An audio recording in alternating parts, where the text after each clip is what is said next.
About 1 year ago, I organized a night out with the guys, 4 of us. We met at my house to walk to dinner. It wasn't a long walk, just about 5 kilometers. I live in Australia, so it gets a bit cooler at night. We started walking when it got darker. The walk goes through mostly neighborhoods, it's a middle-class area, and there's hardly ever any crime, just a break-in now and then. About 3 kilometers in, there's a shortcut straight through the Australian bush. It is a concrete path, but it is hardly maintained. It's roughly 1.5 kilometers of the path, and then you get to the shopping center that way. Even in the day, the path is dark because it sits in the middle of an old dried-out creek with 2 large hills on either side.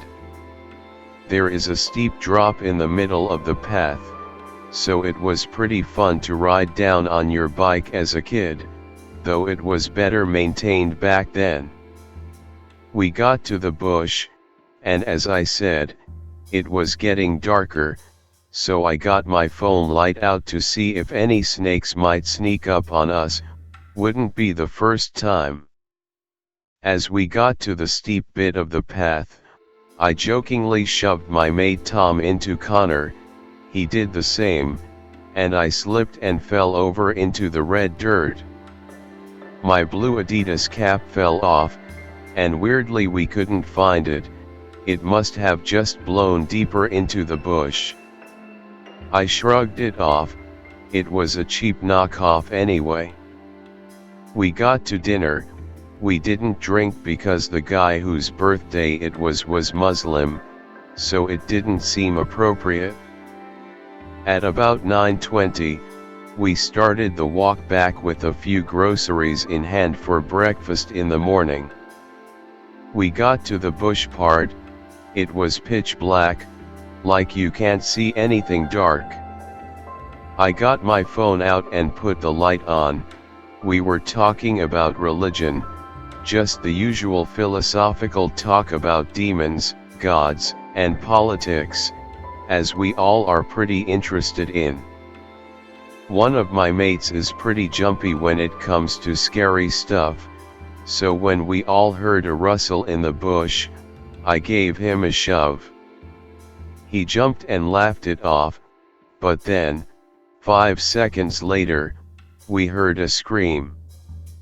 It made the hair on the back of my head stand up. It was a woman's scream, blood-curdling. I had never heard anything like it.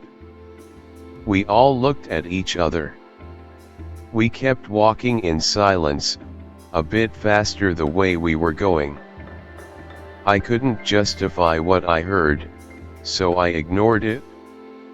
Before we got to the steep dip of the hill, I took one look back. I saw a light, like a phone light, flickering among the trees. My heart raced as I turned back to my friends, trying to act nonchalant. "Did you guys see that?" I asked, trying to keep my voice steady. Tom, who was walking beside me, shook his head. "See what?" "That light, back there," I said, pointing vaguely in the direction we had come from. Connor scoffed. "Probably just someone out for a walk, like us." The light followed us almost at the same pace as we walked up the dip, and it disappeared when we exited through a turn of the trees. But I couldn't shake the feeling of unease that had settled over me. We continued on our way, the darkness pressing in around us like a suffocating blanket. Every rustle of leaves made me jump, and I found myself constantly glancing over my shoulder, half expecting to see something lurking in the shadows. As we reached the steep dip in the path, I slowed my pace, my senses on high alert. Something felt off, but I couldn't quite put my finger on it. And then, just as we were about to descend, I heard it again, the same blood-curdling scream, echoing through the night, but this time, we were walking towards it. This time, there was no mistaking it. It was the sound of someone in unimaginable agony, their voice raw with despair and suffering. My blood turned to ice in my veins as I realized that this was no ordinary scream. It was the sound of someone who had lost all hope, someone who had reached the depths of despair and seen no way out. I stumbled backward, my heart pounding in my chest. "We need to get out of here," I gasped, my voice barely above a whisper.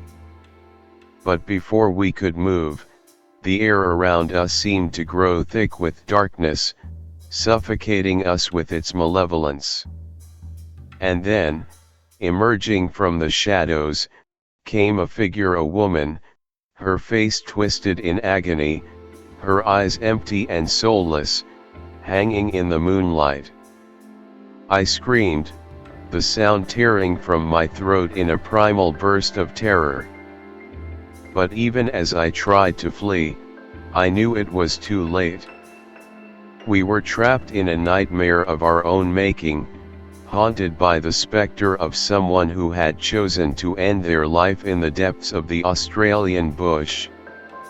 We got home after a long night of answering questions, and in my mailbox, I saw the same cap I lost that night. Something very unholy happened that night that I hope to forget.